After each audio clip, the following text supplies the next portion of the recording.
Le réalisateur avait décidé de tourner son film dans l'établissement Saint-Stanislas, lieu où a étudié Jules Verne, afin de rendre hommage au créateur de science-fiction. Saint-Stanislas lui convenait pour les décors et pour l'ambiance. Le film a laissé sa trace à Saint-Stan. Le préau a été construit pour le film ainsi que l'escalier. C'est pour ça que l'architecture entre le couloir et l'escalier est assez différente. Le bureau utilisé dans le film est actuellement la salle à manger des professeurs. Les lieux se rappellent du tournage. Saint-Stanislas, beaucoup au film.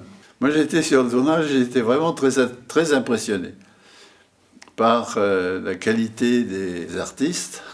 Saint-Stanislas leur avait prêté gratuitement les lieux, mais ils ont dépensé beaucoup d'argent.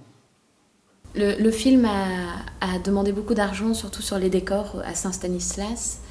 Et ma grand-mère m'expliquait qu'au départ, le film devait durer 1h15 et ils ont dû enlever 1 heure du film par manque de temps, manque d'argent.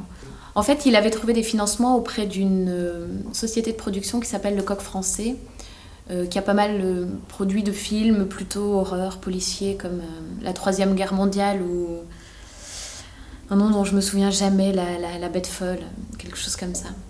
Si vous voulez, les budgets n'étaient vraiment pas conséquents et comme ils ont dépensé beaucoup sur les décors, ils ont dû enlever un bout de l'histoire et ils ont coupé des scènes. Entre la première apparition avec l'extraterrestre et la révélation dans l'église. Donc tout ce passage-là a été supprimé, si vous voulez.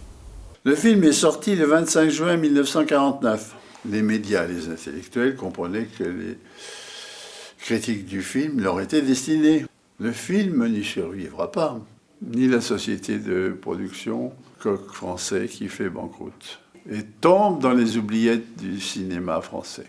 Ils n'ont rien compris. Ma grand-mère n'a jamais revu le réalisateur. Il a disparu dans la nature, on n'a jamais entendu parler de lui. Il a été accusé en fait de plagiat, il a eu pas mal de procès, ce qui fait que c'était assez compliqué. Mais autour de ça, il y a une petite légende qui est née, qui dit qu'il aurait changé d'identité et qu'il serait devenu un des grands noms du cinéma français en faisant des films plus populaires. Donc voilà, on se retrouve 60 ans après et la menace vient de l'espace n'a pas fini de faire parler d'elle.